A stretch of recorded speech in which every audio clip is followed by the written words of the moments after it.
What type of patients is general anaesthesia usually used for? The general anaesthesia cases are reserved for people who have more complex surgery, whose medical history may be more complex, so they need to be monitored more carefully. For patients who have a real fear or anxiety of the dentist based on their past experiences, because the sounds, the noises, the feelings, all these things play a role. Sometimes it's not just the needle, sometimes it's all the things that come with dentistry, and you don't want to be aware of those things, and general anaesthesia shuts all the awareness and ability of these things off while you're having the procedures done. Anyone who has any of those fears, or anyone who has any complex medical history that they need to be monitored more carefully, or anyone who has a slightly more complicated procedure like zygomatic implants, they'll be the ideal candidates for general anaesthesia. In terms of patients that have a medical condition or something like a gag reflex, would they be ideal candidates for general anaesthesia? Yeah, severe gag reflexes are one of the things in dentistry that no matter what we try, sometimes we can't overcome. With general anaesthesia, you also get the full feeling of being asleep, but also there's a muscle relaxant, so those reflexes that can get in the way of having dentistry are turned off. So for people like that, this is perfect. And for people with complicated medical histories, having a consultant anaesthetist monitoring them is the safest possible way they could have dental treatment. So there's no better place than a general anesthetic theatre for someone like that to be treated, and that's why we have that availability and option for those patients here now. Is there a certain age that patients can have general anaesthesia here? All the workups that we do, all the steps we take to make sure it's safe, that applies to any age, any person, any time. So what we ask is the people who need to be more carefully monitored, we'll do a more detailed workup because we need to make sure that we monitor each step. So there's nobody who can't have it, there's no age that it can't be done for. We encourage everyone to come in and have that treatment done if you feel like you need it.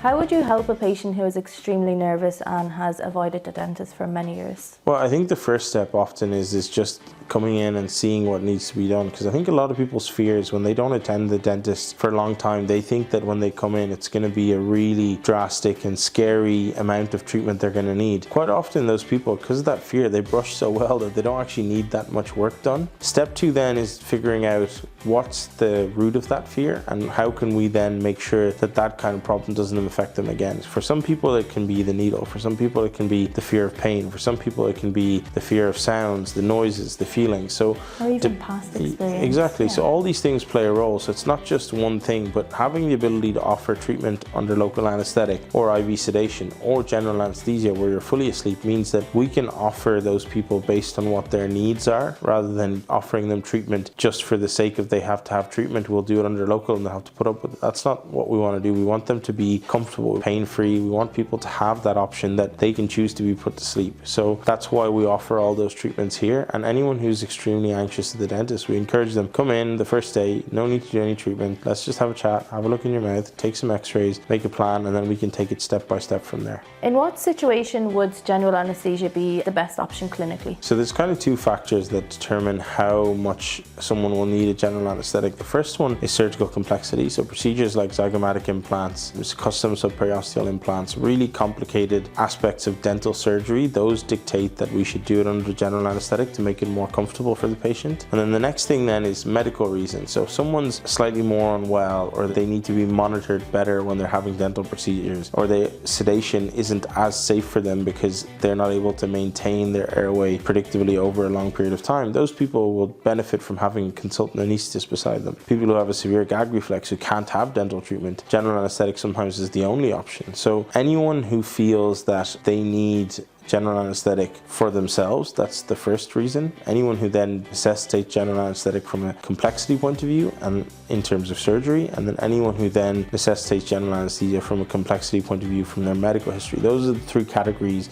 that we're here to help. We always go through the steps. We'll look at what the options are and which is best suited to which person, because not everyone needs to be put to sleep. Some people can be managed with sedation, some people can be managed with anaesthetic. It's all about tailoring the treatment to the patient's needs. Is general anaesthesia only for complicated cases, or can patients choose that option themselves? So with modern general anaesthesia being so safe and the complication rates being so low, if someone wants general anaesthesia for their treatment, yes, that's a possibility and that's an option. Everyone deserves to have the opportunity to have whatever level of treatment they feel they need. So everyone has that option available. Everyone who needs general anaesthesia will have a workup to make sure that they're healthy enough, or that all the factors we need to manage are considered. So if someone comes in for just general dental treatment and they feel they need general anesthesia, that's the reason this facility was made, because there's nowhere else in Ireland you can have general anesthesia for any form of dental treatment. So being able to offer that means there's a percentage of the population who may never have thought about having dental treatment, who have never thought they could fix their smile